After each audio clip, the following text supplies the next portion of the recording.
Everybody, it's Georgia Weedman, author of Penetration Testing, a hands-on introduction to hacking, and your instructor for this accompanying lab.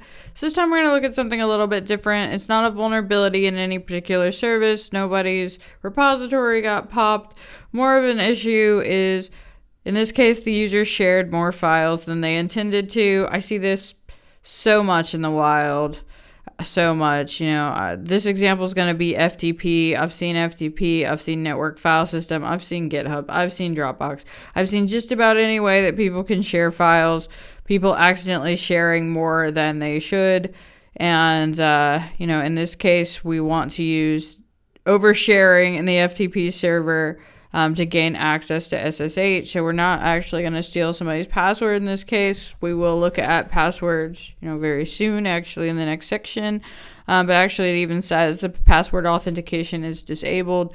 We do have a valid login for the FTP server, but I have seen FTP Anonymous with, trade secrets on it.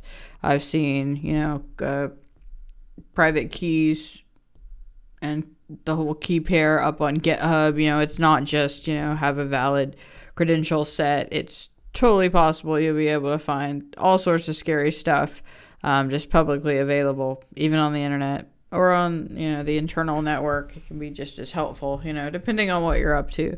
But anyway, let's go for it.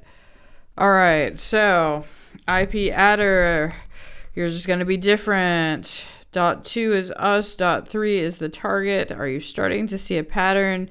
And we can do an nmap on it, but it kind of tells us how it's going to go. We're going to have FTP and SSH. So if we FTP to this guy, and we have valid credentials, they're not very good ones. Georgia is not a very strong password, and you should certainly never use your username as your password. So we can do an ls. It looks like there's nothing shared via FTP. I went on a little tangent there, some background about oversharing files. They certainly didn't overshare anything if they shared nothing at all. But this is, I don't think anybody does this on purpose, unless it's like an insider threat, like, corporate sabotage kind of thing. But if we do an ls-a on this, so that will show us all files. So it shows us the hidden files. And I say hidden in air quotes because it's not like they're cryptographically secure and alternate file stream or anything like that. Basically just anything with a dot at the beginning of it is a hidden file in Linux. But all we have to do is say ls-a to make them appear.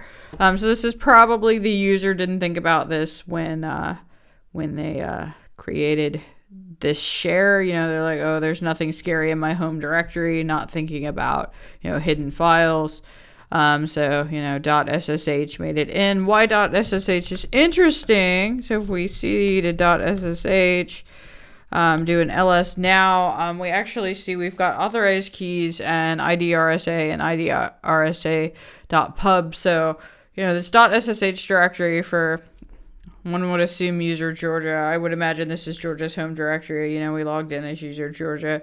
So this is going to be the private and public key pair for that user and for SSH authentication, as well as the authorized key file. So that's going to have the public keys that are authorized to log in. All the yada yada underneath the hood of if I have the right private key, I'll be able to make the public key. And, that's for a cryptography course, much more math than we're going to do today.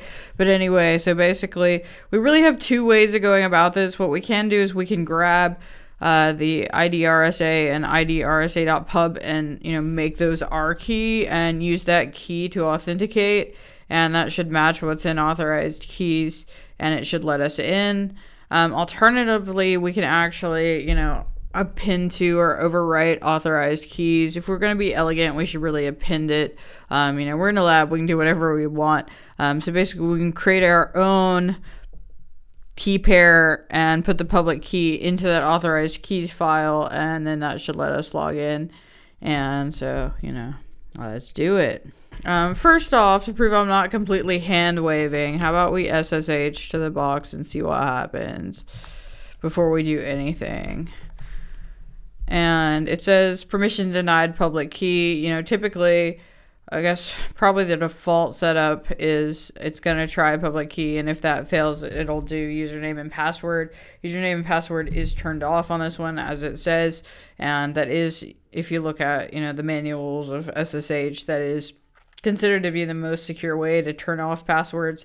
If you have like AWS, EC2, you're used to that. You can't use username and password. You have to have the key, and if you lose your key, you're screwed, kind of thing.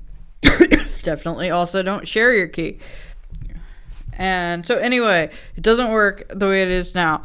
But what we can do is we can do SSH-keygen, and that will create us our own key pair. It goes into, since we're user root, it's the same deal over here. This is just kind of how it works by default on Linux, root.ssh. We don't need a passphrase because, again, we're in a lab. Security doesn't matter. If you're doing this for real, definitely use a strong passphrase. Better than Georgia. But anyway, so that will put, so if we do like an ls on root.ssh, now we've got IDRSA and IDRSA.pub, and we want to copy IDRSA.pub to, let's just copy it to our current directory, but let's name it authorized keys.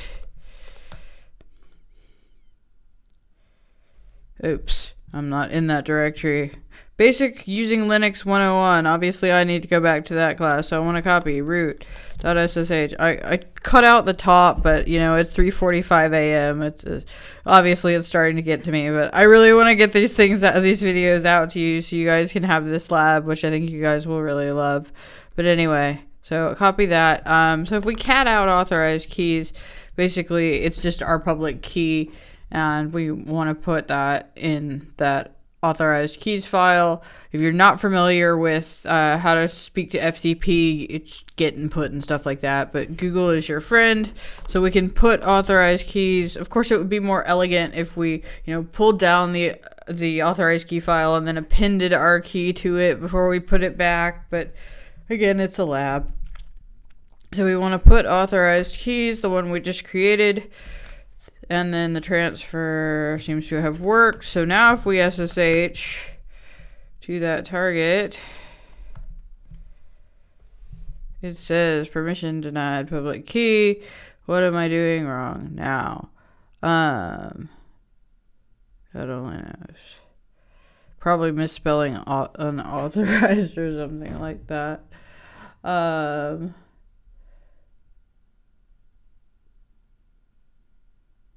I actually probably haven't added it to my identity. I actually have to this happens to me all the time because this isn't always the case, but I think it's SSH-add. Yeah, okay. So I have to, so basically my SSH daemon on Kali was not serving that key. Because I hadn't added it basically, so it didn't have the key in place, but now it should be fine. I say that. Let's try again. It's always fun to fix things on the fly. That may not happen to you because when I first ran through this lab practicing for the video, that didn't happen. So I think it had the one that I made before on there, but let's prove that it works. It's still saying permission denied. That's very odd.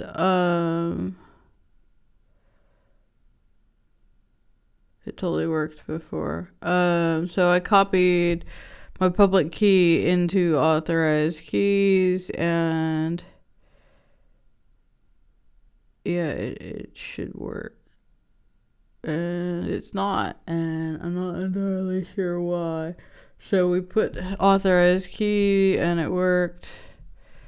Transfer complete, so I need to put authorized keys, so, if I do an ls here, yeah, it totally should work now, and that's very odd.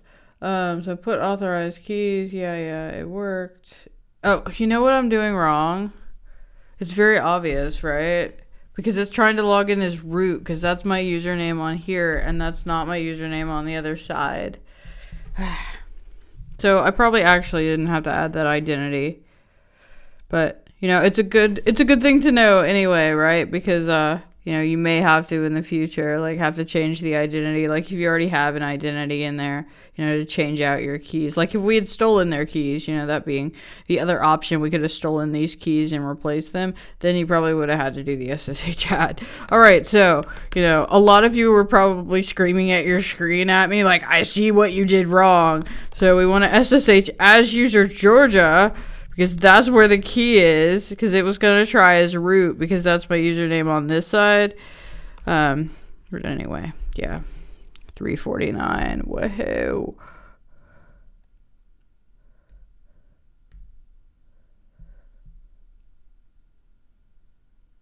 Well, it didn't say permission denied.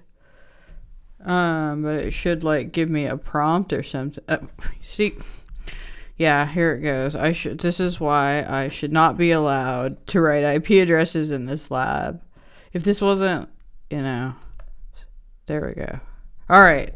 Woohoo, I did it. Okay, with all that mess. All right, so the main point is, that extra files were shared. Definitely, make sure you don't have any hidden files or anything like that when you're sharing files, even if you're just sharing it with a few people. Definitely you should use a better password than password, or I guess it was Georgia. So, we got access to some keys. Again, there are really two ways we could have done this. You basically got to see both because I did the SSH add. It wasn't working because I forgot to say the user Georgia at the beginning of it. So it was trying to log in as root, which we had added it to Georgia's.ssh authorized keys. So obviously we needed to be Georgia for it to work. And, here we are, and, we can look for our flag from there. So hopefully this will be the video with the most fails, and it won't get worse than that. But I'm going to let it go, and you'll get to see that your instructor is indeed human for, the probably 9 millionth time in all this. So, I will see you guys next time, and next time I will get it perfect on the first try.